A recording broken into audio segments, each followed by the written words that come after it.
그러면 먼저 경기 용인정 출신의 더불어민주당 이현주 의원 나오셔서 질문해 주시기 바랍니다.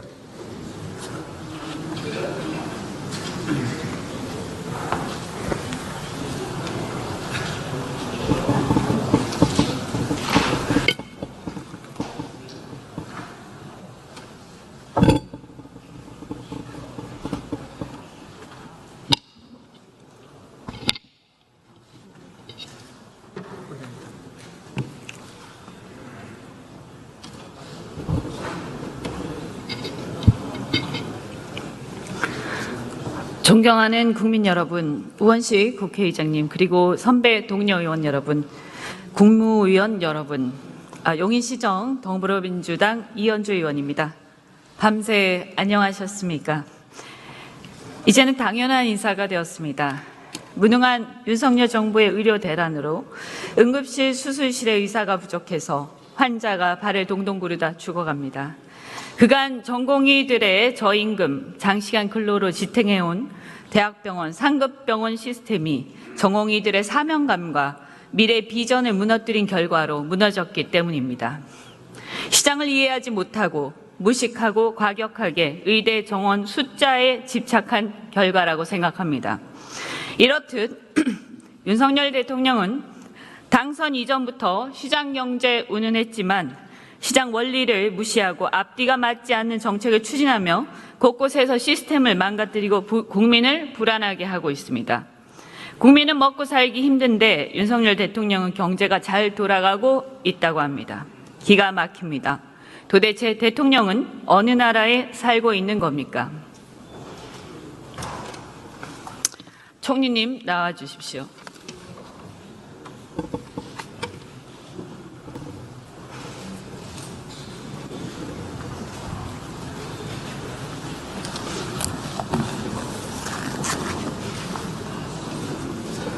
안녕하십니까. 네, 건강하시죠? 네, 안녕하세요. 네.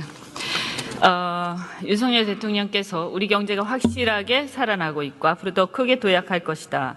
이렇게 말씀하셨는데요. 네, 총리님도 동의하십니까? 네, 민생에 다소 어려움이 아직 있습니다만 전체적으로 경제는 회복되는 추세에 들어갔다 이렇게 생각합니다. 그런데 국민들이 그 체감이 된다고 생각하십니까? 저는 국민들이 체감할 수 있는 그런 분야가 있고 체감하기 어려운 분야가 있습니다만 대부분의 분야에서는 현격하게 새 정부가 출범했을 때보다는 좋아지고 있다 이렇게 생각합니다. 저하고 생각이 좀 다르신 것 같은데 어쨌든 내수에서는 지금 별로 나아지고 있지 않다 그렇게 많이 생각하고 있는데 어떻게 생각하십니까? 네, 민생 쪽에서 노력을 하고 있습니다. 예를 들면 전체적으로 인플레이션율은 새 정부가 출범했을 때 4월 달에 4.8%, 5월 달에 5.3%, 그리고 6월 달에 6.0%, 7월 달에 6.3%를 최피크로 해서 지금은 2%에 머물고 있습니다. 인플레이션이 정상화됐지만 아직도 우리 식품, 농산물 이런 쪽에서는 기후변화의 변덕스러운 그런 차원 때문에 충분히 안정되어 있다고 생각하지 않습니다. 정부로서는 최대한 추석 연휴에 물가를, 농산물을 안정시키기 위해서 출하를 늘리고 그리고 각종 할인 대책을 위한 정책을 쓰고 있습니다. 정부가 노력을 하고 있습니다만은 아직 민생 쪽에서 충분치 않다 그렇게 생각합니다. 네, 민족의 명절인 추석이 다가오는데요. 지금도 피눈물 흘리시는 분들이 계십니다. TMF 사태. 지금 요즘에 언론에 잘 안 나와서 사람들이 많이 잊어버렸습니다. 총리님, 지금 TMF 사태의 피해자들, 특히 판매자들, 지금 몇 개 정도의 판매사들이 지금 피해를 입고 있고 피해액이 어느 정도 되는지 아십니까? 피해액은 물품을 판매한 말하자면 입점을 한 그런 분들에 있어서는 약 1.4조 정도 좀 경영상의 어려움을 자금의 부족을 겪고 있지 않나 이렇게 생각합니다. 그러나 그동안에 매출했던 걸 취소하고 그리고 환불해 주고 한 것은 약 800억 정도 됐고, 특히 중요한 거는 9월 10일 이틀 전이죠. 그 TMF 회사들을 그 회생시키기로 그렇게 법원에서 결정을 했기 때문에 이제는 그런 모든 것을 정상화시키는 대책을 법적으로 만들어서 추진을 하는 그런 발판이 마련이 됐다는 것은 좀 다행이겠습니다. 그리고 각종 제도적인 그러한 개선책을 정부가 계속적으로 발표를 하고 있습니다. 총리님, 저는요, 이 거래가 신용거래, 즉 금융거래라고 생각을 합니다. 왜냐하면 2달에 가깝게 이것을 가지고 돈을 가지고 있으면서 여기저기 다른 데다 쓸 수 있다는 이게 말이 됩니까? 그렇기 때문에 이게 성격이 신용거래인데도 불구하고 이게 제대로 감독이 되지 않고 이런 상황까지 온 데에는 정부의 책임이 매우 크다, 이렇게 생각하는데 총리님은 어떻게 생각하세요? 대개 이런 부분은 맨 첫 번에 이런 온라인 판매 이런 쪽이라는 게 좀 조그만한 소기업에서 출발을 하게 됩니다. 그렇기 때문에 처음부터 이렇게 큰 흑자를 내기가 대단히 어려운 상황이고, 그렇게 아니, 하면서 정부 책임이 크다, 어떻게 생각하시냐고요? 아니, 그러니까 그 문제의 제도적인 미비점은 분명히 저는 있는 것 같습니다. 왜냐하면 60일 정도를 선불로 받은 돈을 말하자면 운영을 할 수 있게 되기 때문에 회사에 따라서는 이거를 일종의 에스크로우 카운트 같은 데 넣어가지고 그 돈은 반드시 우리 그 판매를 하신 분들한테 가도록 하는 그런 제도를 신용거래 성격이 있는 거 맞죠? 맞습니다. 네. 금융적인 성격이 있는 것이죠. 네. 그런데 감독을 제대로 안 한 거예요. 그 다음에 중기부가 이것을 중간에 보증한 거 알고 계십니까? 중기부가 보증을 했습니까? 네. 어떤 보증을 했어요? 사실상 이것을 중간에서 위탁 판매를 하면서 홍보를 하고 보증을 하는 그런 식의 어떤 홍보를 했어요. 중기부가 밑에 그 브랜드도 만들고, 그러니까 당연히 거래하는 사람들, 이거 중기부가 같이 홍보하고 같이 판매하는 거구나, 이렇게 생각을 하죠. 저는 보증 책임이 인정될 거라고 봅니다, 법원에서.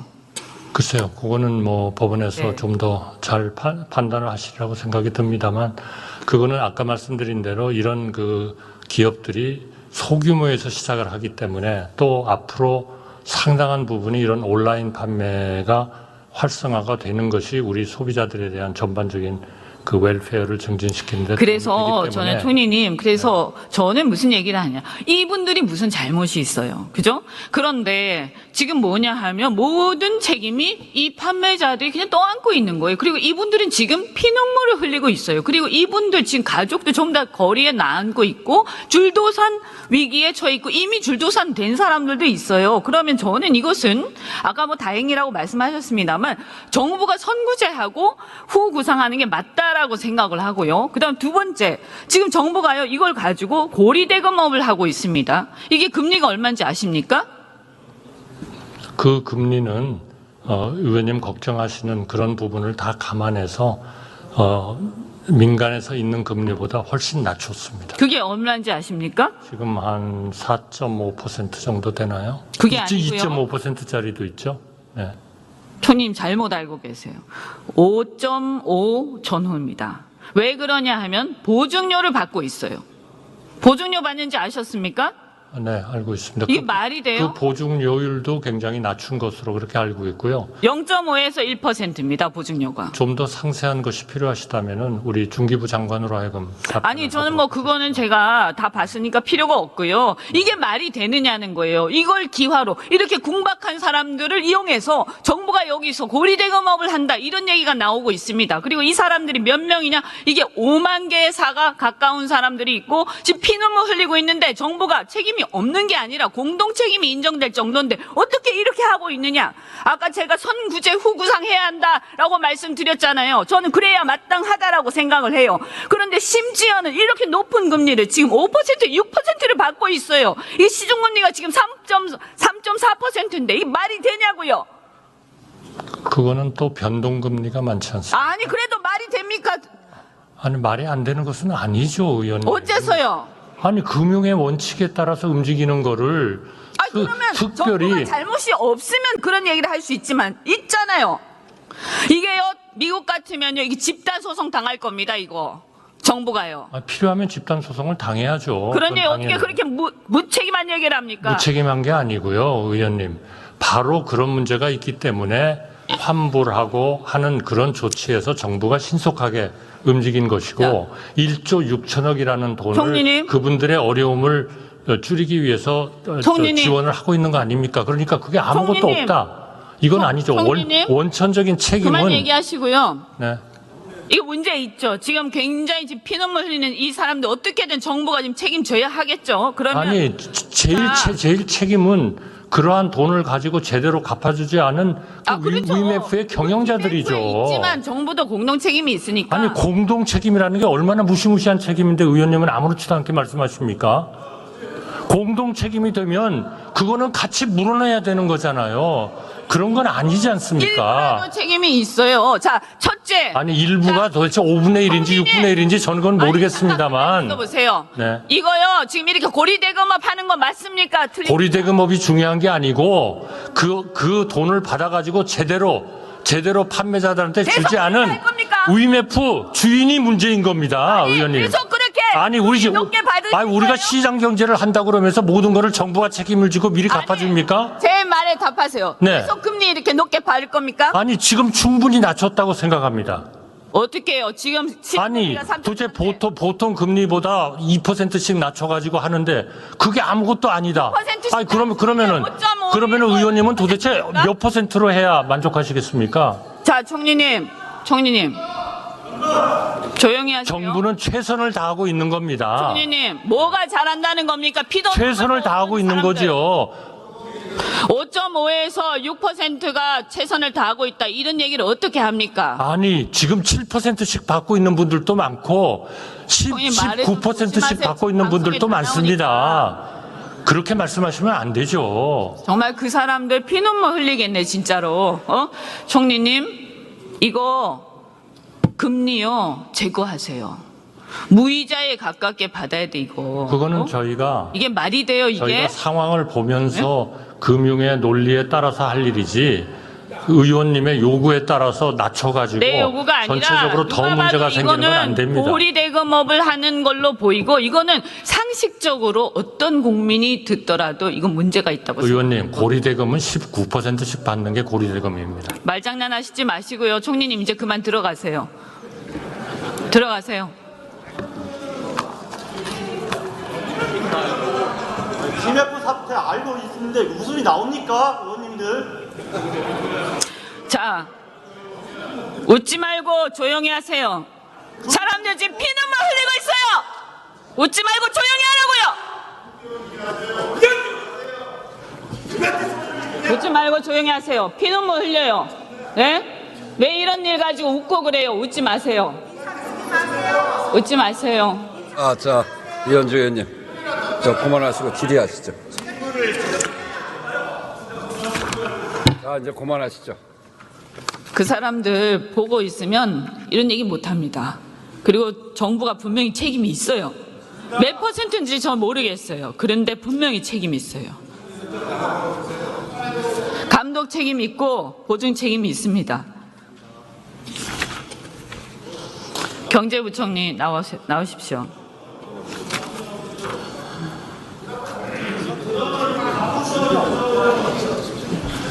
이게 정부야.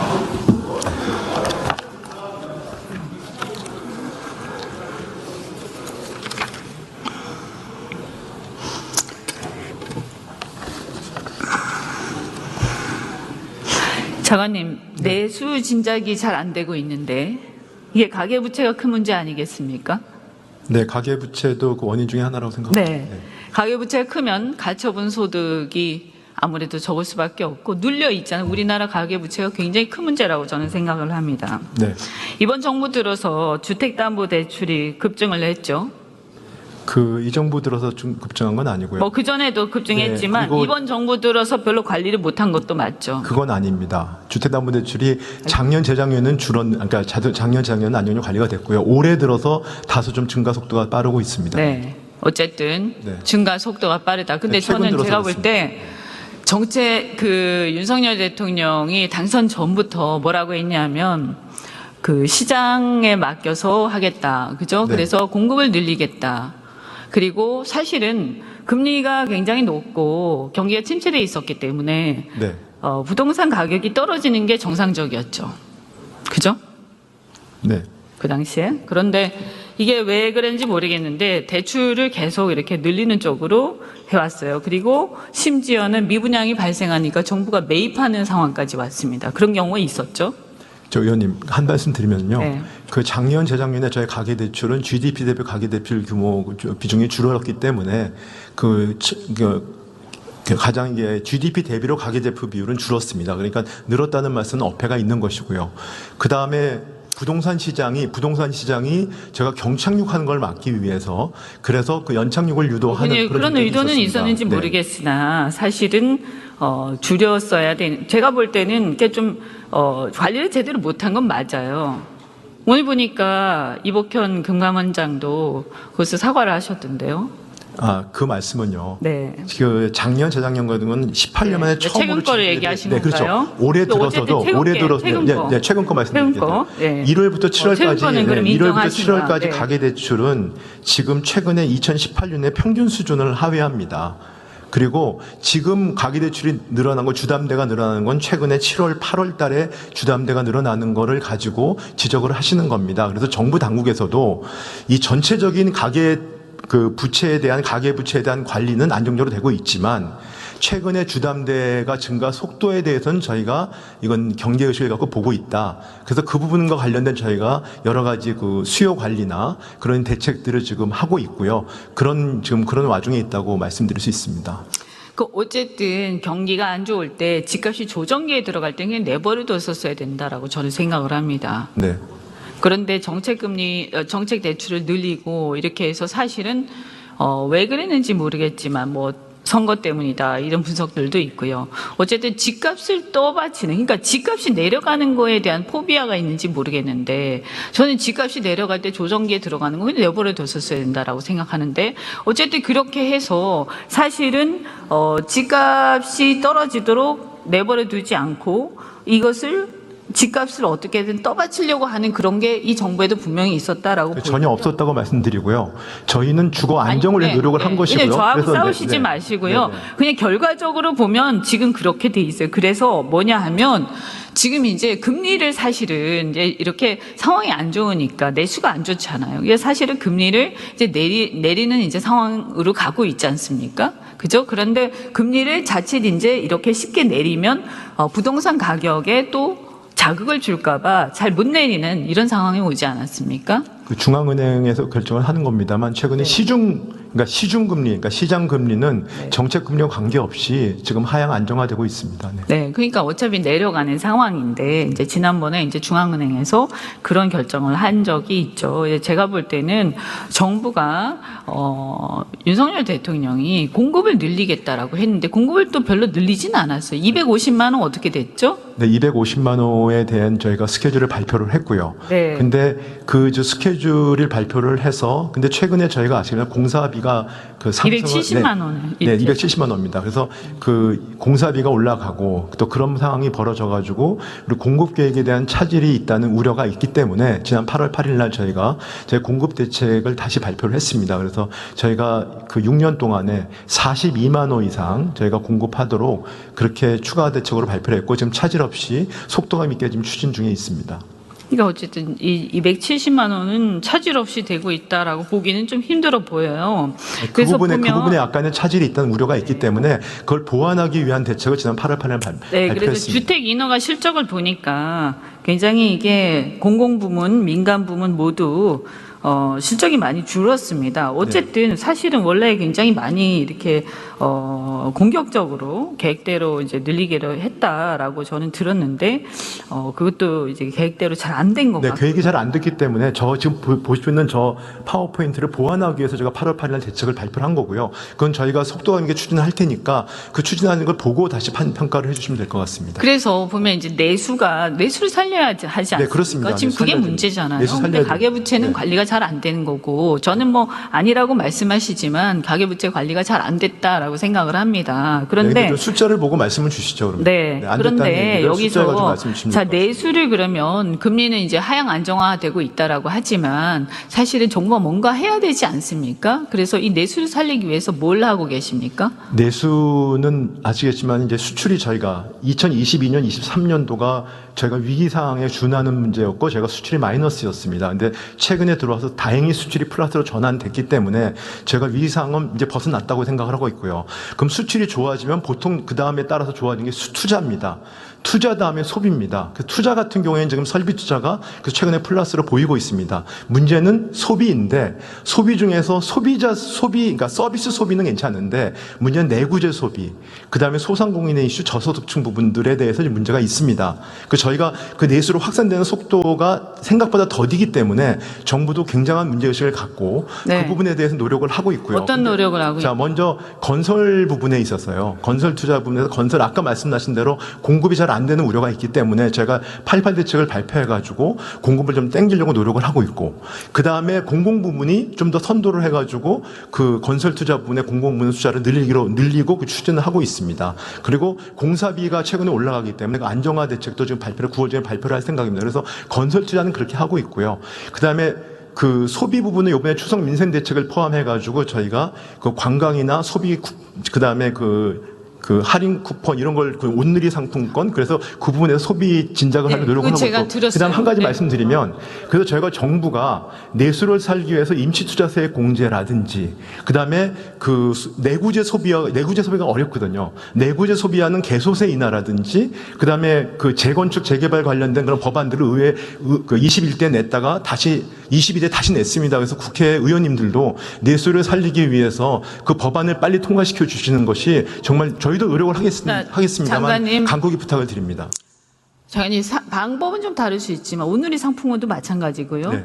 우리가 주장하고 있는 지역화폐도 사실은 복지가 아니라 재정정책인 거는 아실 거 아닙니까? 그죠? 네. 예. 복지가 아니에요. 그건 주머니 안에 들어가는 게 아니잖아요. 그죠? 네. 4개월 안에 없어지는 거예요. 그러니까 그냥 도구일 뿐이에요. 그 경로죠, 경로. 그러면 전 국민한테 지급되는 게 좀 그러면 일부 그러니까 선별적으로 해도 좋고 뭘 어떻게 변형해도 좋습니다. 그러니까 합의를 해서 타협을 해서 그런 어떤 적극적인 재정 정책을 쓰자라는 거예요. 근데 온누리나 이런 거나 사실은 크게 다르지 않은데 왜 그것을 야당이 한다라고 해가지고 전면적으로 아예 듣지도 않느냐 이거예요. 그렇게 할 필요 없잖아요. 그럼 하다가 한번 해보고 효과가 좋으면 하고 효과가 별로 안 좋으면 검증해보고 안 하면 되는 거 아니에요? 그 온누리 상품권은요 전 국민을 대상으로 하는 것이 아니 그러니까 누가 전 국민을 하재요? 아니 그게 아니고 아까 내수 하자니까요. 말씀을 하셨잖아요. 네. 내수 중에서 괜찮은 것도 있지만 물론 소수지만 그다음에 온기가 확산되는데 온기가 확산이 안 된 것이 소상공인하고 전통시장 쪽입니다. 그래서 온누리 상품권은 그쪽을 타겟팅해서 하는 것이고요. 이것도 거기다 아니 타겟팅하는 말씀하시는 지역사랑 상품권은 그것도 거기다 타겟팅. 그 사용 대상이 훨씬 광범위합니다. 그리고 지역별로는 그게 타겟팅해서 만들 수 있잖아요. 아니요, 그거 지역별로는 그게 효과가 있을지 모르지만 국가 전체적으로 봤을 때 과연 소비 진작 효과가 있느냐에 대한 의구심이 많고요. 장관님, 거기다 타겟팅하고 국가 전체적으로 타겟팅하고 다 만들 수 있잖아요. 그거를 왜 지금 그렇게 얘기하세요? 아니, 만들어진 거를 저한테 지금 늘려야 된다고 그러면 저하고 말씀하시니까 얘기합시다. 그렇게 말씀하시는 만들어서 거예요. 하게. 그죠?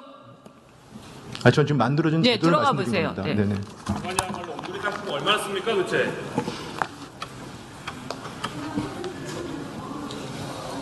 온누리 상품 쓰지도 않으면서.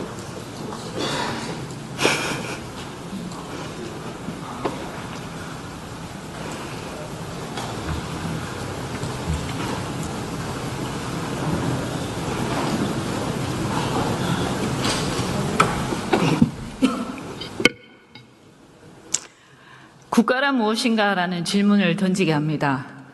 국민들이 어렵습니다. 적극적으로 뭔가를 해야 합니다. 그리고 잘못된 정책은 신중하게 하지 말아야 합니다. 국가의 책임 정말 중요하다고 생각합니다. 무심코 던진 돌멩이에 개구리가 맞아서 죽을 수도 있습니다. 피눈물 흘리고 있는 국민들을 생각하기 바랍니다. 이상입니다.